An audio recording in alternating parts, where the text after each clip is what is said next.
అప్పట్లో మీ passion bikes అన్నారు. అప్పట్లో అంటే ఎప్పుడు 1940s 60s మీరు ఎలా మాట్లాడుతున్నారంటే 1940లో 56లో అయినా శ్రీ 420 రాజ్ కపూర్ గారితో యాక్ట్ చేసినప్పుడు ఇట్లా మాట్లాడుతున్నారు.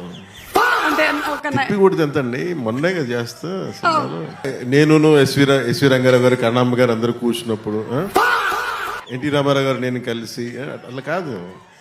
ఇది చాలు మాకు, ఇది చాలా చాలు, చెప్పండి. ఇది చాలు. ఇందాక సుమా గారు చెప్పినట్టుగా చాలా దశాబ్దాల క్రితం అప్పుడెప్పుడో నేను చాలా సినిమాలు చేస్తున్నప్పుడు మీకు గుర్తుండే ఉంటుంది కదా, చాలా రోజుల క్రితం, కొన్ని శతాబ్దాల క్రితం ఆ మర్చిపోయిన నా భావనని తిరిగి ఈ సినిమాలో హరీష్ గారు తీసుకొచ్చారు దాన్ని. అది ఇందాక మీకు కనిపించే ఉంటుంది, ఇందాక ట్రైలర్లో కూడా దాని తాలూకు ఆ చిన్నపాటి ఆలాపన అనేది కనిపిస్తుంది.